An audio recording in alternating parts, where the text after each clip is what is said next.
Hello everyone, my name is Jose and this is my 4-month review of the brand new Google Pixel 10a.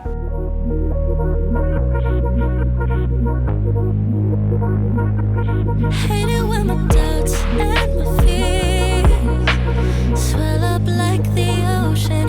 It feels like I could drown in my tears. Everything's overflowing. Scared that I won't get it right, get it right. My nerves are working overtime. Tell myself to calm down and breathe. This year Google is offering exciting colors such as lavender, fog, berry, and obsidian. I chose berry because I like loud colors. I'm not one to use a case, and berry just pops. Currently, Google's offering the 128 gigabyte model for $499 on its website before instant trade-in, but you can get it as low as $359. This phone has an aluminum frame and a matte composite back. The back is made with 81% recycled material. Even though it's a plastic back, it doesn't feel cheap at all. It feels pretty premium and feels nice to the touch. At this mid-range price, you're getting IP68, water and dust resistant. You're getting 7 years of OS and security updates. And most importantly, it just launches from day one with Android 16. On paper, this phone does not seem like much of an upgrade. In a lot of areas, it's pretty much the same as a Pixel 9a from last year. So what's new, you may ask? Well, get ready. Satellite SOS. That is its biggest offering. Camera specs are pretty much unchanged. You're still using the rear 48 megapixel lens with the f1.7 aperture, and I believe it's 82 degrees field of view. And as for ultra wide, you're running a 13 megapixel f2.2 aperture at 120 degrees field of view. You're still getting super res at 8 times zoom. The only noticeable difference that you'll see on the device itself is, I don't know if you remember, but on the 9A series, the rear camera bump was pretty much flushed. And well, this year Google decided, well, let's make it flushed. As you can see, it's completely flushed. Google says that the phone is also an ounce lighter, but I believe the average person won't be able to tell. As far as battery, you're still getting the same 5100 milliamp hours. It does seem like this phone does have a slightly better battery. You're getting about 120 hours while using extreme battery saver versus the 9A that topped off at like 100 hours. Google markets this that when you're not using it, you are getting 30 hours of battery life. In my experience from day-to-day use, I averaged about a day, at most a day and a half. So my phone use isn't too heavy. I do use Spotify throughout the day. I do watch videos on YouTube, answer emails, and from time to time I'll scroll on social media. And I ended my day with about 45% battery. If you want an in-depth, look at its specs, I'll leave a link down below to the website where you can check it out. So who's this phone for? If you're an individual that's looking for a mid-range phone that has about 60% of the features that a flagship offers, well, this phone's for you. Or maybe you just want to get into the Pixel ecosystem at an entry price, then this is for you. Or maybe you're a parent that wants to buy their kid their first phone. This is an excellent choice. It's simple and easy to use. Or this is a perfect phone for an older individual that wants a more simple use, that gets the job done and has the essential features that a phone should have. Now, if you're a gamer, this is not for you. If you're gaming hard, whether playing games like Genshin Impact, you will see lag and the phone will get warm, but that's common among Tensor chips. So this phone is not for someone that wants the greatest specs on paper. Or maybe you're just someone who keeps their phone for more than 5 years. Sure, Google may offer OS and security patches up to 2033, but the Tensor G4, it just may not have the same longevity. So how has this phone held up in 4 months? Well, this has been my daily driver, and the screen, I feel like it could be better. I don't use a screen protector. I like to use the phone how it's intended to be used. It does have small scratches from just being in my pocket, and time to time I will have it in my cup holder. The Corning Gorilla Glass 7i is supposed to be more scratch resistant than last year's model, Corning Gorilla Glass 3.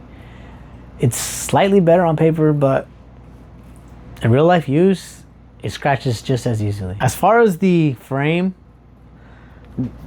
it's been pretty clean. I've never dropped this phone. However, I do have a small nick, which I believe I got it from keeping the phone in the cup holder while I drive. But other than that, the phone has held up pretty well. As far as size, I came into it thinking that I was not going to enjoy the phone. I thought it was going to be too small, especially coming from a Galaxy Ultra. But that's not the case. It doesn't feel too big or too small. It feels nice in the hands, especially with the smooth back plate. I don't have to worry about table wobble. I can place the phone in any direction, any orientation. However, there is a drawback to that smoothness of the camera bump. When pulling out of your pocket, you can't really tell which direction you're pulling the phone out of. Sometimes you pull it upside down. As far as camera goes, it gets the job done. It's not gonna blow you away, but I promise you, you'll never miss a moment. With good lighting, you'll appreciate the photos. It has great detail, and you do get pixel exclusives such as Add Me, Camera Coach, the Pixel Astrophotography, or Face on Blur. As far as video recording, decent quality videos. The rear camera does shoot in 4K, 30 frames per second, or even 60 frames per second. It does have a neat feature called speech enhancement, which helps isolate wind noise, unwanted sounds from your videos. As for the front-facing camera, you cap out at 4K, 30 frames per second. I've had one issue with this camera. When opening the app sometimes, I will get the occasional frame rate flicker, and I think this can be fixed easily with the software update. This could be my device. Other than that, that's the only issue I've had. So here are some sample photos that I've taken throughout the 4 months.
Wow.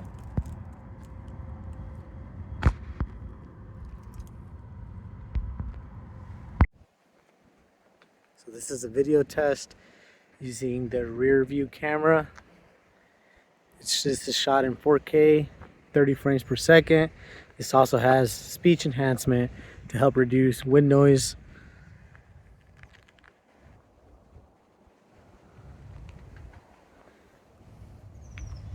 Here's the ultra wide.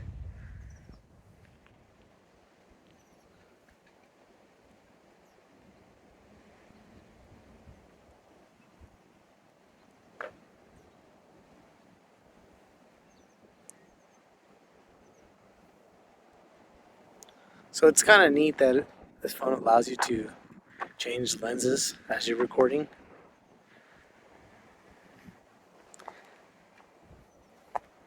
Let me know what you guys think.